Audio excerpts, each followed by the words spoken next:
हाँ तो बच्चों, कल वाला चैप्टर चल रहा था हमारा वंशागत का गुणसूत्रीय आधार एवं मानव आनुवंशिकी। कौन सा था? वंशागत का गुणसूत्रीय आधार एवं मानव आनुवंशिकी। अब हम इसमें बात करते हैं, किसकी बात करते हैं? मानव में बारकाय। मानव, हाँ तो आज बात करते हैं मानव में बारकाय क्या होता है। मानव में बारकाय क्या होता है इसके बारे में देखते हैं। पहले हमने पढ़ चुके हैं कि मानव में लिंग निर्धारण किस प्रकार से होता है, उसमें क्या क्या था, पुरुष और स्त्री में कौन कौन से गुणसूत्र थे, ये पढ़ा था हमने। उसमें से स्त्री में होते XX और पुरुष में थे X और Y। ठीक है, तो अब हम उसके बारे में आगे चलते हैं। अब आज बात करते हैं मानव में बारकाय क्या होता है। मानव में बारकाय क्या होता है, तो इसमें देखते हैं मादा कोशिकाओं में X प्रकार के दो गुणसूत्र उपस्थित होने से। हमने पहले पढ़ चुके हैं कि मादा में क्या होते हैं, XX प्रकार के गुणसूत्र होते हैं ना, डबल XX सेम बिल्कुल एक जैसे XX प्रकार के गुणसूत्र होते हैं। और पुरुष में कौन से होते हैं? XY, मतलब एक डिफरेंट अलग है ना, एक डिफरेंट अलग है ये वाला Y वाला। आगे चलते हैं। X प्रकार के गुणसूत्र उपस्थित होने से तथा नर में केवल एक X, नर में क्या है? केवल एक ही तो X है, ये रहा एक X। ये क्या है? स्त्री में, मादा में ये तो हुए डबल। और ये क्या है? पुरुष में, ये क्या है? पुरुष में, पुरुष में एक ही तो X है, ये रहा वही कहानी यही है। केवल एक X गुणसूत्र होने से यह सवाल पैदा हो गया है। क्या सवाल पैदा हो गया है? यह सवाल पैदा हो गया है कि नर व मादा के जीनों का संतुलन कैसे बना रहता है। जो नर और मादा का जीन है, उनके ये दोनों के जीन हैं, उनका संतुलन कैसे बना रहता है। दोनों एक जैसे होते हैं लेकिन उनका जीनों में संतुलन कैसे बना रहता है। चलो आगे चलते हैं। तो उन्होंने आगे फिर क्या हुआ है, कैनेडियन मतलब जो कनाडा के जो वैज्ञानिक थे, मशहूर वैज्ञानिक, उनका नाम क्या था? बार। उन्होंने क्या किया था, उन्होंने देखा कि स्त्रियों की जो मुखगुआ होती है, एपिथीलियम स्तर होता है, इंग्लिश में बोलते हैं इसको एपिथीलियम, मतलब हिंदी में बोलते हैं इसको मुखगुआ। मुखगुआ की उपकला में तथा बालों की जड़ में, तथा किसमें? बालों की जड़ में, ये बालों की जड़ में, तथा मादा बिल्ली की तंत्रिका कोशिकाओं में। किसमें? मादा बिल्ली जो नर एक तो होती, नर होती है, एक होती है मादा। अब मादा बिल्ली गांव में बोलती है इसको, नर बिल्ली होती है ना, उसको बोलती है ऐसे, गांव के शब्द कुछ होते हैं, बिलवटा वगैरह होते हैं। ठीक है, लेकिन इसमें जाओगे तो इसमें चलते हैं नर और मादा। तो इसमें कौन सी है? मादा बिल्ली। ठीक है, मादा बिल्ली। मादा बिल्ली की जो तंत्रिका कोशिका होती है उसमें क्या होता है? एक संघनित संरचना होती है, मतलब घनी टाइप की जो संरचना होती है उसमें।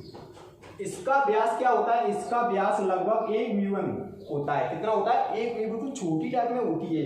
तथा यह केंद्रक के आवरण से क्या होती है? चिपकी है। ये क्या होती है? केंद्रक जो न्यूक्लियस होता है ना, उसके आवरण से क्या होती है? चिपकी रहती है, अंदर ही चिपकी रहती है। इसको फ्यूल चेन अभिरंजक जो होता है डीएनए का, किसका होता है? डीएनए का, डीऑक्सीराइबोन्यूक्लिक अम्ल, उसका अभिरंजक की मदद से अभिरंजित किया जाता है। किसकी मदद से किया जाता है? फ्यूजन की। फ्यूजन, ये रहा फ्यूजन, ये होता है किसका? डीएनए का। इसकी मदद से क्या किया जाता है? अभिरंजित किया जाता है। इसका नाम क्या रख दिया था इन्होंने? क्या रख दिया था? बारकाय। क्योंकि किसने खोज की थी? क्या किसने पहचान? हमने पहले ही बता दिया, ये वाला बार। तो बार वैज्ञानिक था ना, उसने अपने नाम के आधार पर ही इसे जो भी जिसकी खोज की, ये जो नई संरचना बन के आई, इसकी खोज की, उसका नाम उन्होंने क्या रख दिया था? बारकाय। क्या रख दिया था? बारकाय। ठीक है, तो यह समझ में आ गया कि बारकाय कैसे नाम पड़ा, किसने रखा था? बार वैज्ञानिक थे ये वाले, ये बार वैज्ञानिक थे। कहाँ के थे? कनाडा के वैज्ञानिक थे। इन्होंने ही इसकी सर्च करके इसका नाम क्या रख दिया था? बारकाय। ठीक है, अब बारकाय होता क्या, इसका क्या महत्व है? मतलब कहने का ये, मनुष्य में इसका क्या महत्व है, बार का क्या महत्व है। अब महत्व इसके पढ़ेंगे। तो नंबर फर्स्ट पे चलते हैं। इसका प्रयोग गर्भावस्था में संतान का लिंग निर्धारण करने में किया जाता है। मतलब कहने का ये है, जो गर्भ में शिशु होता है ना, गर्भावस्था में शिशु होता है, उसका लिंग निर्धारण कर किया जाता है। जैसे ये नर है या मादा है, मतलब ये बालक है या बालिका है, या लड़का है या लड़की है, मतलब ये पहचान करने के लिए इसका प्रयोग किया जाता है। ये वाला पहले वाले पॉइंट में बस यही समझाया गया। इसका प्रयोग किसके लिए किया था, गर्भावस्था में संतान का लिंग निर्धारण करने में किया जाता है, बस। ठीक है। अब अगला पॉइंट क्या है, अगला पॉइंट इसका यही है, क्या है, जिन व्यक्तियों में अनियमित लिंग गुणसूत्र पाए जाते हैं, मतलब उसकी जीवन जो गुणसूत्र होते हैं संरचना के टाइप में नहीं होते हैं, अनियमित होते हैं, मतलब उनकी कोई नियम नहीं होता है, कभी ज्यादा कभी कम, कभी ज्यादा कभी कम, ये वाला सिस्टम होता रहता है। अगर इसमें ऐसा सिस्टम होता है तो उनकी जीनी संरचना, उनकी जो क्या होती है, जीनों की जो संरचना होती है ना, उसका क्या निर्धारण करने में भी बारकाई महत्वपूर्ण होता है। मतलब कहने का ये है, उनकी जो जीनों की संरचना होती है, जीनों की रचना होती है, उसका क्या करता है, निर्धारण करता है। कौन करता है, ये करता है सब बारकाई। क्या करता है, ये बारकाई क्या करता है, बारकाई जीन संरचना का निर्धारण करता है। ठीक है। अतः हम कह सकते हैं कि अतः इस प्रकार बारकाई का एक विशेष महत्व है, मानव में क्या है, विशेष महत्व है। हाँ तो बच्चों अगला टॉपिक है उत्परिवर्तन। कौन सा है, उत्परिवर्तन। देखो पहले एक चीज का ध्यान रखना है, चाहे कोई सा भी टॉपिक हो, चाहे कोई सा भी टॉपिक हो, टॉपिक को हमें ये देखना है कि इसका नाम क्या है। अब नाम तो हमने देख लिया, नाम तो हमने देख लिया, अब शायद ऐसा ना हो कि नाम में ही उसकी परिभाषा दी गई हो, कि नाम में ही उसकी परिभाषा दी गई हो। तो पहले इसको टॉपिक को गहराई से देखो, इसमें क्या है, ये क्या है, उत्परिवर्तन। हम इसको सारे सब कुछ भूल जाते हैं, हमें नहीं मालूम ये क्या लिखा है, क्या दिया है, हमें नहीं मालूम है। हम देखते हैं पहले सी डॉट पे यहाँ का आ जाइए, उत्परिवर्तन क्या है, उत्परिवर्तन। देखो संक्षिप्त करके देख लो पहले से। उत्परिवर्तन मतलब उत्पन्न होकर के क्या हो रहा है, परिवर्तन। उत्पन्न होकर के, पैदा होकर के क्या हो रहा है, उसमें परिवर्तन हो रहा है। मतलब परिवर्तन, चेंजिंग, उसमें उसका बदलाव, अकस्मात उसका बदलाव हो रहा है, वही क्या है, उत्परिवर्तन है। अचानक उसका बदलाव, अचानक बदलाव, मतलब कहने का यह उत्पन्न होकर के अचानक उसमें बदलाव हो रहा है, वही क्या है, वही साहब उत्परिवर्तन है। ये तो हमने नॉर्मल टाइप में हमें परिभाषा निकाली है। अब देखते हैं हम क्या है इसमें। चलो आइए, जीवों के शरीर के आनुवंशिक गुणों का निर्धारण किससे होता है, जीन के द्वारा किया जाता है। ये तो सबको पता ही है, किसके द्वारा होता है, जीन्स के द्वारा होता है, जीन्स के द्वारा होता है। इस प्रकार जीवों में होने वाले परिवर्तन भी जैव विकास में सीधी भूमिका निभाते हैं। क्या निभाते हैं, सीधी भूमिका निभाते हैं। मतलब क्या, जो परिवर्तन है ना, परिवर्तन, चेंजिंग, वो क्या कर रहे हैं, जैव विकास में सीधी सी भूमिका निभाते हैं। आगे चैप्टर आएगा जैव विकास वाला, उसमें आएगा पूरी डिटेल में कहानी आएगी। जैव विकास मतलब जीवों का विकास, उसमें कैसे कैसे जीव आए थे, उनका डेवलपमेंट कैसे हुआ था, उसके बारे में पढ़ेंगे। अभी नॉर्मल इसमें यहाँ में नॉर्मल जानकारी दी गई जैव विकास। तो जीवों के विकास को जैव विकास कहते हैं, सीधी सी परिभाषा बन रही है यहीं पे एक छोटी सी। तो जैव विकास में क्या हो रहा है, जीवों में होने वाले परिवर्तन भी जैव विकास में सीधी भूमिका निभाते हैं। क्या निभाते हैं, वही परिवर्तन ही तो भूमिका निभा रहे हैं, किसमें, जैव विकास में। अब आगे चलिए, हुगो डे व्रीज जो कौन थे, एक मशहूर वैज्ञानिक थे, जिन्होंने वनस्पति शास्त्र में बहुत गहरा अध्ययन किया था इन्होंने। हुगो डे व्रीज ने तो उत्परिवर्तन को ही विकास का प्रमुख कारक माना है। किसको, उत्परिवर्तन को ही, ये रहा, उत्परिवर्तन को ही विकास का क्या माना है, प्रमुख कारण, प्रमुख फैक्टर, उसका मेन, एक तरह का मेन पॉइंट माना है उसका। हाँ आगे, अतः कह सकते हैं एक नॉर्मल टाइम में इसकी परिभाषा बन रही क्या, जीवों में अचानक होने वाले परिवर्तनों को क्या कहते हैं, उत्परिवर्तन कहते हैं। वही वाली परिभाषा निकल के आ गई यहाँ पे, ये रही। मैंने पहले आपको शॉर्ट में समझा दिया था, ये उत्पन्न होकर के अचानक उसमें बदलाव, उसका अचानक परिवर्तन, तो क्या है, उत्परिवर्तन है सर, सामने आ गई। हाँ आगे चलते हैं। जीन, अगली हेडिंग में हमारा जीन या बिंदु उत्परिवर्तन क्या है, जीन या बिंदु उत्परिवर्तन। अब ये जीन होते हैं, जीन्स गुणसूत्रों पर होते हैं, हाँ वही। आगे, इसमें जीन की रासायनिक संरचना परिवर्तित हो जाती, मतलब उसका क्या है, जो जीनों की रासायनिक संरचना होती है, स्ट्रक्चर होती है उसकी पूरी, वो क्या होती है, चेंजिंग, बदल जाती है, परिवर्तित हो जाती है। जीन क्या होते हैं, डीएनए, जीन डीएनए में न्यूक्लियोटाइड्स का एक निश्चित क्रम होता है। डीएनए हमारा डबल लिख गया एक, डीएनए में न्यूक्लियोटाइड्स का एक निश्चित क्रम होता है। किसमें क्या होता है, एक निश्चित क्रम में लगे होते हैं, एक तरह की क्रम बाय क्रम में लगे होते हैं, जीन्स होते हैं, ठीक है, निश्चित क्रम में लगा होता है। प्रत्येक न्यूक्लियोटाइड्स का निर्माण, ये न्यूक्लियोटाइड्स का निर्माण होता है किससे होता है, कि होता है नाइट्रोजन क्षार, पेंटोज, शर्करा व फास्फेट समूहों से मिलकर के क्या होता है, बना होता है। यही तो है, क्या है, न्यूक्लियोटाइड्स, ये रहा न्यूक्लियोटाइड्स, इसका निर्माण हो रहा है साहब किससे, नाइट्रोजन क्षार से, पेंटोज, शर्करा व फास्फेट समूहों से मिलकर के क्या बना होता है, न्यूक्लियोटाइड्स बना होता है। ये रहा, आपको सफा नहीं दिख रहा होगा, इसके रफ कर देते हैं, ठीक है। इस प्रकार से क्या है, उत्परिवर्तन मैंने पहले बता दिया था, जीवों में अचानक होने वाले परिवर्तनों को क्या कहते हैं, ये रहा सब हेडिंग, मैंने हेडिंग ये रही, जीवों में अचानक होने वाले परिवर्तनों को क्या कहते हैं, उत्परिवर्तन को कहते हैं। बस यही तो है, उत्परिवर्तन की पहचान भी हुई।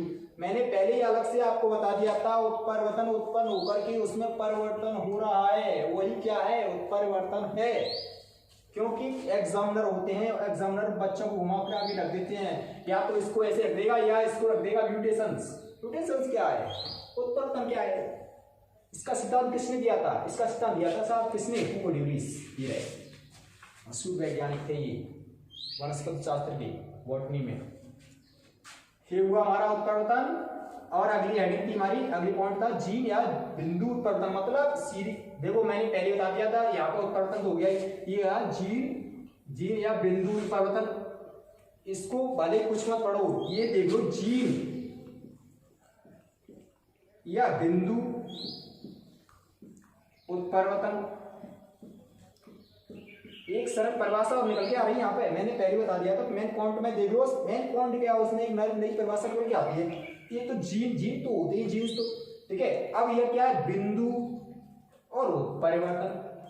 अरे जो जीनों में या बिंदुओं का जो उत्परिवर्तन, जो चेंजमेंट होती है ना, वो क्या कहलाता है, बिंदु उत्परिवर्तन। जीनों का उत्परिवर्तन, जीनों का चेंजमेंट, घटाव या बढ़ाव, वही क्या है, जीन बिंदु उत्परिवर्तन। वो क्या, इसमें ये निश्चित क्रम में सब लगे होते हैं कि क्या है, जो प्रत्येक न्यूक्लियोटाइड्स का क्या करते हैं, निर्माण करते हैं। जो इसमें क्या क्या होता है, नाइट्रोजन क्षार होते हैं, पेंटोज शर्करा होती है, और फास्फेट क्या होता है, समूह, ये सबसे मिलकर के क्या बनता है, न्यूक्लियोटाइड्स का निर्माण होता है। हाँ तो बच्चों हमने पढ़ा था उत्परिवर्तन। अब चलते हैं उत्परिवर्तन के कारण, रीजन ऑफ म्यूटेशंस। उत्परिवर्तन के क्या क्या कारण है, पहला है युग्मक जनन के दौरान होने वाली त्रुटियां, मतलब युग्मक जनन में कौन कौन सी गलतियां होती हैं, युग्मक जनन में कौन कौन सी गलतियां होती हैं। तो गुणसूत्रों का द्विगुणन होता है, एक होता है अनुसूत्रण, एक होता है पारगमन। जो गुणसूत्रों का द्विगुणन मतलब डबल फर्टिलाइजेशन की क्रिया होती है, द्विगुणन, एक होता है अनुसूत्रण, अनुसूत्रण मतलब हाफ वाला, एक होता है पारगमन, पार मतलब एक जीन दूसरे जीन से ट्रांसफर हो जाते हैं, एक जगह से दूसरी जगह ट्रांसफर, पारगमन की क्रिया वो के समय होने वाली प्रत्येक गलतियां क्या होती हैं, उत्परिवर्तन का कारण बन जाती है। किसका कारण बनती है, उत्परिवर्तन का कारण बनती हैं। एक पहला पॉइंट तो ये हुआ। अगला पॉइंट है शरीर की आंतरिक दशाएं, मतलब जो शरीर होता है ना, शरीर, जीव का शरीर, उसकी आंतरिक कंडीशन, उसकी कंडीशन अंदर की, उसकी कंडीशन के हिसाब से उसमें परिवर्तन होते हैं। क्योंकि मैंने पहले बता दिया उत्परिवर्तन क्या होते हैं। उत्परिवर्तन क्या है, अचानक जीवों में अचानक होने वाले परिवर्तन। हाँ तो इसमें क्या है, शरीर में पोषक तत्वों की कमी से क्या होता है, शरीर में पोषक तत्वों की कमी से, मतलब उसका खान पीन कैसा है, उसका खाना पीना कैसा है, पोषक तत्वों की कमी से शरीर में अनियमितताएं मतलब उसकी जैसे कोई अंग बड़ा छोटा, मतलब उसकी नियमित ना हो, रेगुलर ना हो, अनियमितता था।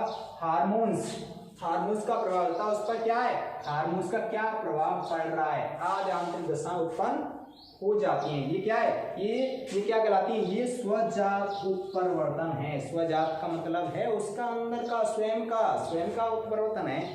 अब आगे चलते हैं, अगला पॉइंट है हमारा वातावरणीय दशाएं। वातावरण की जो वातावरण, जो हमारा जो प्रकृति का है वातावरण की दशाएं क्या है, बेट्स के अनुसार, ये बेट्स ना वैज्ञानिक बेट्स ने क्या कहा था, उन्होंने कहा था बेट्स के अनुसार युग्मक जनन के दौरान वातावरण में ताप की अचानक कम हो जाने से उत्परिवर्तन हो जा सकते हैं। मतलब कहने का ये है कि युग्मक जनन की जो क्रिया होती है उसके दौरान वातावरण में ताप के अचानक जो टेम्परेचर है ना वो कम हो जाए, तो उसके कारण क्या होता है, उत्परिवर्तन हो सकता है। क्या हो सकता है, उत्परिवर्तन हो सकता है। ये क्या कहलाते हैं, ये बहिर्जात उत्परिवर्तन कहलाते हैं। मैंने पहले बता दिया था उत्परिवर्तन जो स्वजात में क्या है, आंतरिक स्वजात में क्या है, आंतरिक स्वजात, आंतरिक अंदर के उसके, और वातावरणीय वाय कंडीशन उसके क्या है, ये क्या कहलाते हैं, बहिर्जात उत्परिवर्तन कहलाते हैं। ये रहा। अब एक अगला पॉइंट है चौथा, कृत्रिम दशाएं। कृत्रिम का मतलब होता है जो मानव द्वारा किए गए, मानव द्वारा जो भी परिवर्तन किए जाते हैं वो क्या कहलाते हैं, कृत्रिम उत्परिवर्तन कहलाते हैं। तो इसमें क्या है, वैज्ञानिकों ने कृत्रिम दशाओं के द्वारा जीवों में अनेक उत्परिवर्तन किए हैं। जैसे वैज्ञानिक मुलर ने क्या किया, ड्रोसोफिला जो मक्खी थी उसमें अल्फा बीटा गामा विकिरणों के द्वारा उसमें उत्परिवर्तन किए थे, जिससे कैफीन वगैरह आदि उनमें वो दवा वगैरह बनाई थी। उनके जो उनके अंगों का चेंजमेंट, उनके अंगों में चेंजमेंट देखा था उन्होंने। क्या क्या हुआ था, कैफीन वगैरह थी, कैफीन आदि निर्मित किए।